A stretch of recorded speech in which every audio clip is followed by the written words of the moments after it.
pagiging ama ay hindi nasusukat sa bawat materyal na bagay na kanyang ibinibigay sa kanyang pamilya, kundi sa bawat tapik na pag-aaruga, haplos ng pagmamahal, at pagpapalakpak sa bawat nakamit na kanyang ginagawa para sa kanyang pamilya.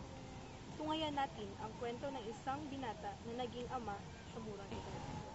Dear Charo, ako ay si Julian. Kasalukuyan akong isang security guard sa isang pawn shop dito sa syudad. Maglilimang taon na ako sa ganitong trabaho. Sa edad kong 25 ay meron na akong 8 taong gulang na anak.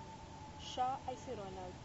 Ang aking may bahay ay isang guro sa isang daycare center sa aming lugar.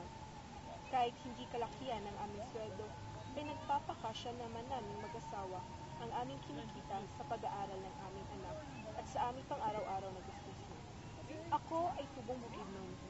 Nasa unang taon pa lang ako ng kolehiyo na makilala ko ang aking napangasawa, si Nadia.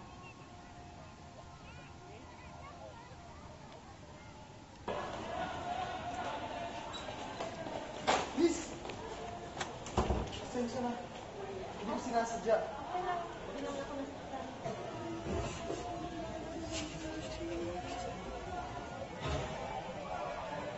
Familiar ka? Bakit? Saan ba tayo? Familiar na sa mga bisata. Ewan. Ano nga ang pangalan mo? Nadia, ikaw. Nadia. O plus Julian. Nadia, saan ka papunta? Diyan lang sa SPC building. May klase pa ako. Ano klase ka? Sige. Kung okay na sa'yo, kung bakit ang ihatid? Bahala ka. Sige. Mga lalaki na din at ako yung boy. Na kayo, Simon? Bonzi? Hindi ako wala good na 10,000 mas na rin yung pangalan. Hey.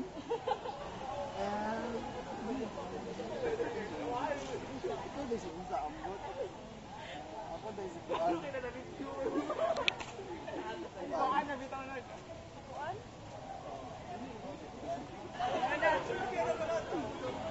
Hey!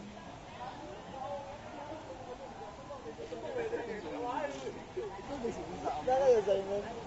Ako na si Kuan. Bonzi? Tanawa mo na good 19,500. Connected na yun. Good 19,500. Connected na yun. Kasamos ka wala. Huh? Kasamos ka wala.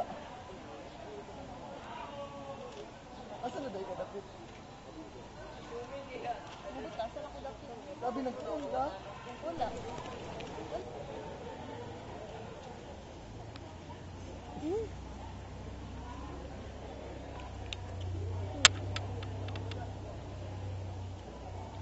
Tulungan naman ako. Magaling ka naman sa math. Sabitan mo to. Paano ka matututo kung ako ang magsusolve niyan? Ayaw mo. Di wag. Joke lang. Ikaw naman. Ay na nga yan. Sus, ang dali, come on. Ganyan lang yan, oh. 2x plus 1. Yan lang. Yan ang sagot. Ang yabang mo naman.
Cut! Susuya sa mudra.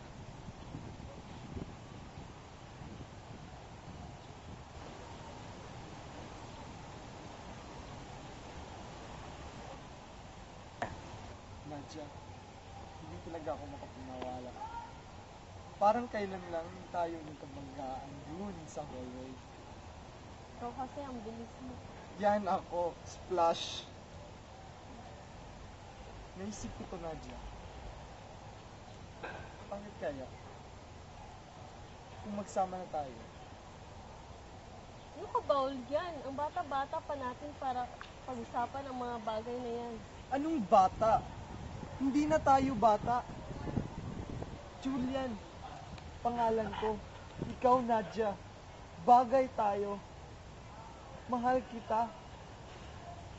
Ayokong mawala ka.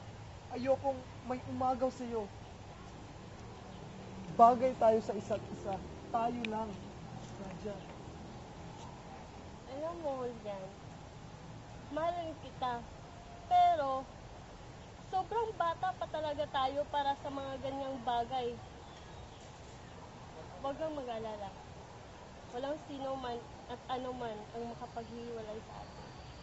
Promise sa'yo yan.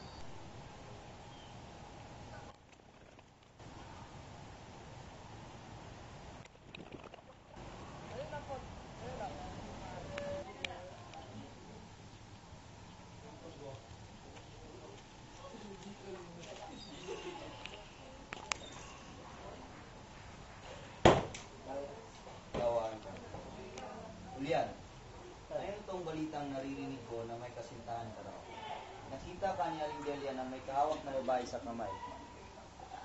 Di ba ikinabibiling ko sa iyo na walang magandang maidudulot ang pag-aasawa ng maaga? Tignan mo ang nangyari sa amin ng iyong yumawang ina. Dahil sa aming kapusukan, eto tayo ngayon. Naghihirap. Tay, kasintahan pa naman po yun. Hindi pa kami magpapakasalo, mag-aasawa. At wala akong pakialam kung anong nangyari sa inyo, Ninay. Iba tayo, Itay. Hindi tayo magkatulad. At sinasagot mo pa ako ngayon? Nasa ang asa lang pinagmamalaki ko sa buong nayon. Hindi na kita kilala, Julian.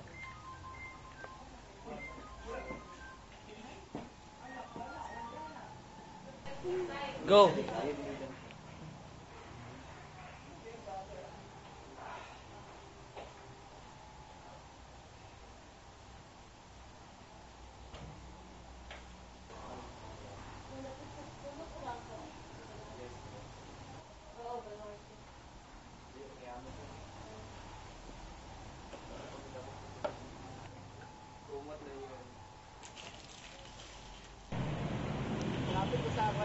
Ano bang meron, Nadja, at bigla mo naman akong gustong makita? Miss mo na ako, ano? May bagay tayong dapat pag-usapan. Ano yun? Ang seryoso mo naman? Kasi, itong mga nakaraang araw, palagi ako sumusuka at palagi ako nahihilo. May sakit ka? Impatso ka lang. Wala akong sakit, Julian. At lalong hindi ito impatso. Buntis ako. Ano? Buntis ka? Nagkakamali ka lang, Nadja. Di maaari yan. Ako, Julian. Pwede ako magkamali. Pero hindi ang pregnancy test. Positive. Buntis ako. Buntis. Sige. Nadja, okay. Hindi natin mareresolve yan kung iiyak ka lang ng ganyan. Nadja, mahal kita. Mahal natin ang isa't isa. Paano kung malaman to ni Papa? Magagalit yun. Itatakwil niya ako. At malamang saktan ka niya. Hindi mangyayari yan. Hindi. Pananagutan ko ang bata. Pananagutan kita. magiging ama ako, magiging ina ka. Problema nila yung pag-rate niya. Yung madungog.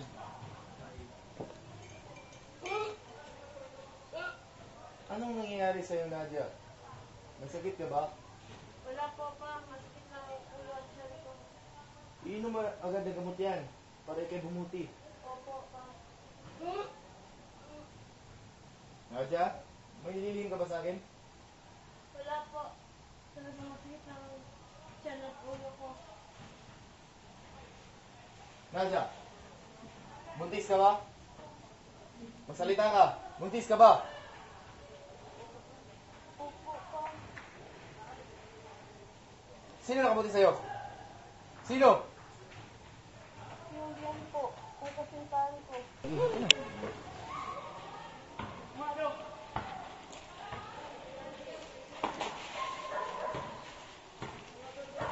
Go. Bitiwan mo ko! Bitiwan mo ko! Hulian! Hulian! Hulian! Hulian! Hulian! Walang hiya ka! Anong kaguluhan ito? At bakit mo sinaktan ang aking anak?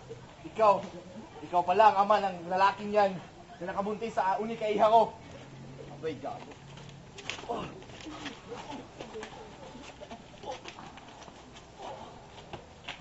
Julian!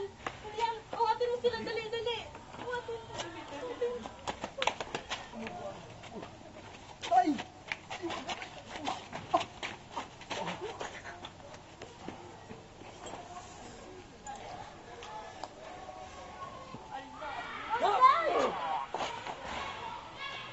Tay! Tay, huwag mo akong iiwan, Tay! Hindi pa ako handa, Tay! Di ba, ikaw pa yung magsasabit ng medalya sa aking graduation? Tay, huwag mo akong iiwan! Go. Tay! Agatso, Julian. Patawarin mo ako kung may pagkukulang na naman ako sa iyo. At patawad ko sa aking kapabayaan. At sana'y maging mabuti kang ama sa iyong anak. Sayang at hindi ko na masisilayan ang aking unang apo. Suportahan mo siya sa lahat ng iyong makakaya at sana'y makamit niya ang kanyang pangarap at mga mithiin. At lagi mong tatandaan na mahal kita. Tay! Tay!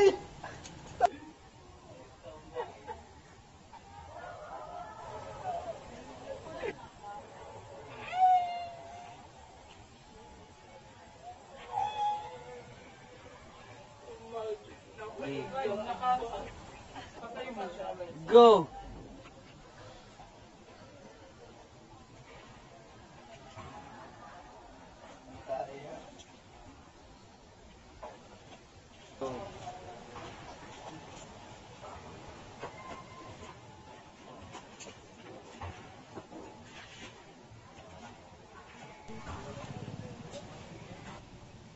Go. Hindi mali ang magkamali. Ang hindi pagkatuto sa mga kamalian ang mali. Sapagkat ang lahat ng pagsubok ng buhay ay binibigay sa atin upang tayo ay matuto at sa gayoy maging mabuting mamamayan at alagad ng Diyos. Ito po si Charo Santos. Magandang hapon, kapamilya. Anak, dyan kami nakita ng nanay. Talaga tayo? Talaga, ano ka ba? Huwag ka nang nasagyan. Hindi ka nga. Ganda ka na. Bakit ayaw mo dito? Bakit pa? Dyan, Commerce Building, yan room namin sa RS. Tsaka mat.